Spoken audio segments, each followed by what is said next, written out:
dans les énergies de la semaine du 13 au 19 juin. J'espère que vous allez toutes et tous très bien. On va commencer par s'imprégner de la douceur du carillon. On est déjà rendu au milieu du mois. Du mois, ça passe vite. C'est pas. C'est tellement trippant ça. Bon, mais j'espère que vous allez bien. On va aller tout de suite dans le vif du sujet. Quelles seront les énergies pour toi cette semaine? Tu as vu que tu avais le choix entre 3 jeux.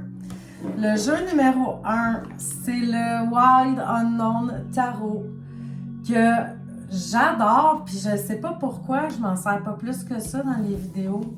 Ça vient dans un gros boîtier comme ça avec un bon livret. En tout cas, il est vraiment génial ce jeu-là, autant par ses illustrations que la qualité de la carte, tout. Là. Vraiment, moi, tout me fait triper dans ce jeu-là. Donc, c'est le Wild Unknown Tarot de Kim Krantz, si jamais il y en a que ça intéresse. Alors, sans plus tarder, on va aller voir qu'est-ce qui s'en vient pour toi cette semaine, cher tarophile. Qu'est-ce que tu as besoin d'entendre? Qu'est-ce que tu as besoin de savoir?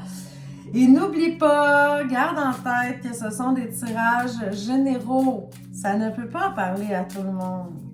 Et parfois, il y a peut-être une parcelle qui va te parler, puis un autre qui dit « Ah non, il me semble que c'est moins ça. » Puis c'est correct, tout est parfait. On s'amuse. On s'amuse. Si tu veux des tirages un petit peu plus personnalisés, je t'inviterai à aller sur la plateforme Patreon. Le lien est en haut. À tous les mois, je fais des tirages de prédiction du mois d'ensuite selon ton signe astrologique. Et il y a beaucoup plus de choix comme ça que c'est plus personnalisé finalement. Et même si tu prends le niveau 4, parce qu'il y a quand même plusieurs niveaux, là en plus, tu peux avoir des rencontres Zoom avec moi. OK, go! Je me suis encore pluguée. Non, mais c'est même pas pour vous achaler avec ça, gang. C'est parce que c'est quelque chose qui me remplit de bonheur et de satisfaction. J'ai comme une fierté envers cette plateforme-là, puis tout ce que je vis, puis je suis tellement dans mon élément, puis j'aime tellement ça. Puis les gens me le rendent bien aussi, tu sais, ils aiment ça avoir du petit réconfort et des messages quotidiens. Alors, tu sais, j'ai l'impression que je fais du bien, je reçois du bien en retour. C'est quelque chose de plus beau. Bon, ça va faire. Passons aux énergies de la semaine. Hey, ma chandelle est juste un petit peu dans les jambes. Je vais la tasser un peu. Donc, on va aller voir qu'est-ce qui s'en vient pour toi cette semaine. Le choix numéro 1 du Wild Unknown Tarot. Qu'est-ce que tu as besoin de savoir? Qu'est-ce que tu as besoin d'entendre? Ça va être quoi qui te guide un peu là, cette semaine? C'est quoi les énergies, les influences qui sont là, qui sont présentes? OK. Tu commences la semaine avec la carte du jugement inversé. Je crois qu'il y a comme quelque chose que tu as de la difficulté à te libérer, à laisser aller, à te renouveler. Il y a comme un petit quelque chose que tu veux pas qu'il parte, que ce soit quelqu'un, que ce soit une situation. C'est comme si tu laisses aller, mais tu t'accroches encore un petit peu, comme si tu veux encore y croire. Alors, il y a comme cette énergie-là de libération qui est peut-être un petit peu plus difficile. C'est une carte aussi de guérison, hein, le jugement. Alors, ça peut être une guérison un petit peu plus lente, guérison du cœur, guérison physique. Là, vous pouvez l'adapter à votre existence. Mais on sent qu'on commence la semaine un petit peu avec ça. Vers le milieu de la semaine, on a la carte du pendu. C'est comme si on s'était quand même calmé avec tout ça. C'est comme si on se dépose. C'était un petit peu plus dans un état un peu méditatif. Le pendu est aussi beaucoup dans le don de soi. Donc, ça se peut que tu aies à rendre service à quelqu'un vers le milieu de la semaine, que tu te rendes utile à quelque chose, ou peut-être, je sais pas, si tu fais du bénévolat ou des trucs comme ça. Mais on sent qu'avec le pendu, c'est beaucoup plus calme. Tu sais, on laisse aller un petit peu l'énergie qu'il y avait en début de semaine. Et vers la fin de semaine, quand on arrive vers le week-end, ben quoi de mieux que la carte du fou? Pour partir à l'aventure, pour aller s'amuser, pour aller explorer d'autres horizons. Tu sais, peut-être vraiment que tu vas passer un week-end en faire quelque chose qui sort un petit peu d'ordinaire parce que le fou, il a envie de sortir des sentiers battus. Alors, ça ressemble un petit peu à ça ta semaine. Je te dirais qu'il y a un petit départ un petit peu plus boiteux, mais après, c'est... ça fait du bien. Donc, milieu de la semaine, on est dans le don de soi. Vers la fin de semaine, on se fait plaisir, on part à l'aventure. Peut-être une petite escapade de week-end, je sais pas. Tiens-moi au courant si ça te parle. J'aime ça avoir des retours. Le choix numéro 2, c'est le tarot de la magie verte de Anne Moura, qui est vraiment magnifique. Le seul petit bémol, si jamais t'es quelqu'un vraiment là, qui aime beaucoup, beaucoup le tarot, comme moi, je te dirais que c'est parce qu'ils ont beaucoup changé le nom des cartes et l'énergie. Donc, tu sais, si tu es habitué avec le tarot pur et dur, que la carte, mettons, ben tiens, le 12, c'est le pendu habituellement, ben lui, il s'appelle le roi de chêne. Tu sais, si tu es capable dans ta tête, de faire la conversion et de voir que c'est un petit peu différent, ben pourquoi pas. Moi, j'ai un petit peu plus de difficulté avec ça parce que j'ai l'impression qu'ils l'ont un petit peu dénaturé. Mais je l'aime quand même là, parce que je trouve ça beau. Puis bon, ça parle de magie, de sorcière. Évidemment, vous savez que j'ai un petit peu le dada là-dessus. Donc, évidemment, je l'aime, mais je trouve que si c'est pour faire un tirage vraiment juste de tarot, je m'en servirais pas dans ma vie professionnelle. Juste ça, je dirais. Donc, le choix numéro 2 de la magie verte. Quelles sont les énergies cette semaine pour toi, là, du 13 au 19 juin? À quoi ça va ressembler? À quoi tu peux t'attendre? Qu'est-ce que tu as besoin d'entendre? Qu'est-ce que tu as besoin de savoir? On va aller voir ça.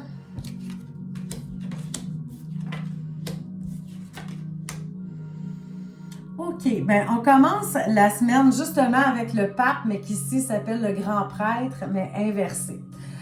Tu as peut-être certaines difficultés avec l'autorité, avec la direction. Il y a peut-être quelque chose qui se passe à ce niveau-là. Ou tout simplement, tu sens que toi, tu as perdu tes directions, tu te cherches un petit peu. Le pape représente souvent aussi nos valeurs. Il y a peut-être quelque chose qui se passe autour de toi qui n'est pas tout à fait dans tes valeurs, donc tu n'as pas envie de t'associer à ça. Ça pourrait être un peu ça ton début de semaine. C'est peut-être pas super plaisant, mais tu as vraiment besoin de t'occuper de ça, là, de te préoccuper de cette situation-là en début de semaine. Ça pourrait être au travail aussi, hein, parce que comme je te dis, la carte du pape souvent va représenter l'autorité. Donc, il y a peut-être quelque chose, des nouvelles règles ou je sais pas, quelque chose qui te dérange un peu à ce niveau-là. Là, c'est à toi de voir. Si on parle de valeurs, mettons que ça a rapport avec des relations, il y a peut-être un ami ou ta blonde, ton chum qui a fait quelque chose que tu n'es pas d'accord avec ça. Fait que, c'est à toi de voir là, qu'est-ce qui fait écho en toi. Vers le milieu de la semaine, on a la carte de l'ermite. Donc, c'est comme si tu avais envie de réfléchir à tout ça et de prendre ça avec un peu de sagesse. Tu as besoin un petit peu de te retrancher dans ton monde pour digérer peut-être ton début de semaine. T'sais. On dirait que tu veux voir où est-ce que tu t'en vas avec ça. T'sais. Fait que tu as peut-être besoin de moments de réflexion, de tranquillité, de sagesse ou peut-être d'aller dans la nature, des trucs comme ça. Donc, on sent qu'il y a cette énergie-là vers le milieu de la semaine. Je pense que c'est parce que c'est ton début de semaine qui t'a un petit peu bousculé. Et vers la fin de semaine, ben on a la papesse, mais encore là, inversée. Peut-être un peu de solitude à travers tout ça. Tu sais, je te dirais que vers le milieu de la semaine, avec ta carte de l'ermite, c'était correct parce que c'est toi qui avais décidé de te retrancher, de te mettre de côté, tu sais, d'avoir des pistes de réflexion et de solutions pour toi-même. Donc, c'était correct l'isolement. Mais rendu à la fin de semaine, on dirait que c'est un petit peu plus dur là, à gérer. En plus, quand on a la papesse inversée, c'est que parfois on rumine des trucs, hein? On est comme... on parle pas vraiment, on parle pas des vraies affaires.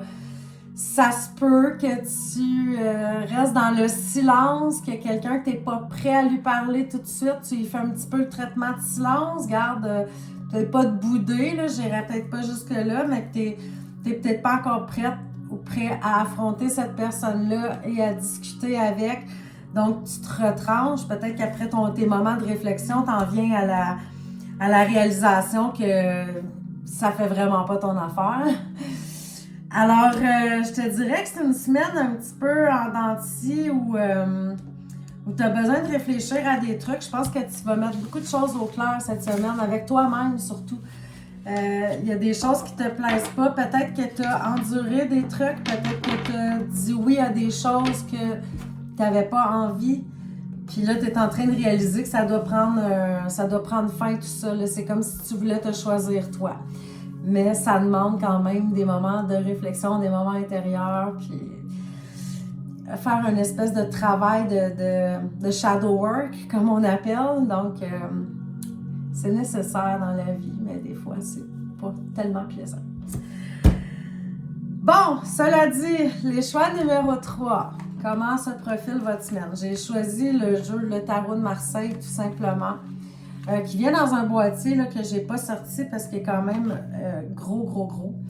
Ce jeu-là, on dit que c'est un de ceux qui a le moins dénaturé le Tarot de Marseille. Les illustrations seraient vraiment beaucoup plus conformes à la réalité parce que vous savez que ça a été créé à l'époque du Moyen-Âge, le tarot, puis l'Église n'était pas pour ça, hein? Donc il y a beaucoup de choses qui ont été supprimées, fait que ça a été peut-être un petit peu plus difficile de trouver vraiment l'essence du tarot, qu'est-ce qui avait l'air au début de tout. Alors on dit que ce jeu-là pourrait vraiment être celui qui ressemble le plus. Mais regardez la grandeur des cartes, tu sais, c'est... Ça n'a pas de bon sens à mélanger ça, tu sais, faut que je mélange comme ça. Mais vu qu'ils sont grosses, je les ai déjà utilisées parce que vous savez que je suis professeure de yoga aussi, puis il y a une session que j'avais faite yoga tarot. Je vais faire ça à mes élèves, vraiment, pour faire changement. À chaque cours, on prenait une carte de tarot, puis on faisait des mouvements, on faisait des choses par rapport à ce qu'il y avait sur la carte. J'aimais ça, voir ce jeu-là. Tu sais, je montrais la carte devant la classe. Bon, la carte de la papesse, aujourd'hui, on va peut-être aller plus en méditation. On va être moins dans le mouvement, par exemple. Mais tu sais, même les gens dans le fond de la classe pouvaient voir la carte. T'sais. De toute façon, j'en avais imprimé des grandes. Fait que je m'en ai servi pour ça à cette époque-là. Mais je m'en ai jamais servi pour des tirages. Je ne l'ai jamais utilisé pour ça. Mais là, je me disais, pourquoi pas? Hein, quand même, je peux le mélanger pareil comme ça. C'est juste que c'est spécial un peu.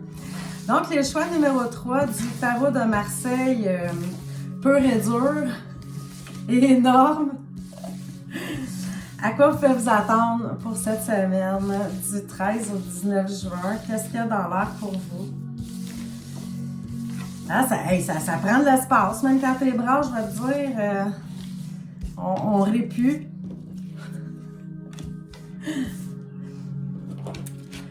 OK, fait qu'on va aller voir ça. Tu commences la semaine avec la carte de la mort inversée. Donc, évidemment, il y a comme quelque chose que tu as de la difficulté à laisser aller ou tu as des choses que tu veux pas entreprendre, que tu as de la misère à laisser le passé derrière, tu as de la misère à foncer. Moi, des fois, la mort inversée, je la compare tout le temps à quelqu'un qui a mal aux dents, qui sait qu'il faut qu'il aille voir le dentiste, mais il a peur du dentiste. Fait qu'il attend que ça soit enflé gros comme ça.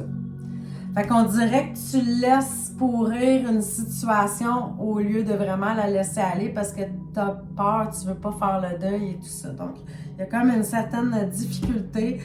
Peut-être que tu vas être nostalgique aussi en début de semaine. Tu sais, il y a des petites choses du passé qui refont surface, que tu as de la misère à laisser aller. Ça peut être des souvenirs, ça peut être Les sentiments, ça peut être une personne aussi qui revient du passé, puis là, ça vient te brasser un peu parce que tu t'aperçois que tu as encore des sentiments pour cette personne-là. Donc, ça pourrait ressembler à ça au début de semaine. Comme je te dis, elle a le discernement de le transposer dans ton existence. Vers le milieu de la semaine, on a la carte de l'impératrice. Donc, on passe vraiment de quand même quelque chose d'émotionnel qui nous brasse à quelque chose de très rationnel. C'est comme si tu disais, OK, je me ramène sur Terre, je vais me concentrer sur mon travail, je vais me concentrer sur mes passions, je vais me concentrer sur mon quotidien. En même temps, peut-être que tu ne veux pas répéter à l'avenir qu'est-ce qui t'a comme blessé en début de semaine. Alors, tu fais comme un petit peu des plannings, là, tu sais, de dire, bon, ben, ça peut faire partie de ma vie, ça, non, tu sais, très rationnel, tu sais, ça pourrait être aussi d'écrire dans un journal, vraiment, là, tu sais, qu'est-ce qui te convient, où est-ce que tu veux t'en aller avec ça. Mais on dirait que tu reviens vraiment beaucoup à ton rationnel pour te ramener un équilibre dans ta vie parce que vers la fin de la semaine, tu as la carte de la justice. C'est comme si tu arrivais à officialiser quelque chose, tu as trouvé quand même un équilibre, tu vois qu'il y a une balance dans cette carte-là. Donc, on sent que peut-être qu'il y avait un déséquilibre dans ta vie en début de semaine, mais là, tu l'as tassé pour de bon, tu es revenu avec ton rationnel, tu as réfléchi à tout ça, à qu'est-ce que tu avais besoin de mettre en place dans ton existence. Là, c'est sûr que c'est un tirage juste sur une semaine, mais tu finis quand même la semaine avec le sentiment au moins de récolter ce que tu mérites. Il y a comme un certain équilibre. Puis quand je dis récolter ce que tu mérites, c'est dans le bon sens des choses, évidemment, là.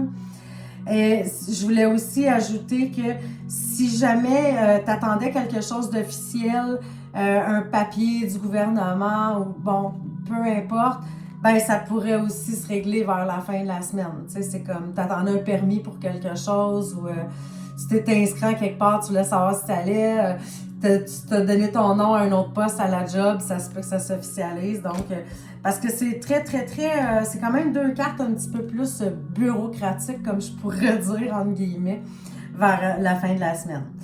Donc, un petit début peut-être un peu ardu, mais ensuite, on sent que tout se rétablit.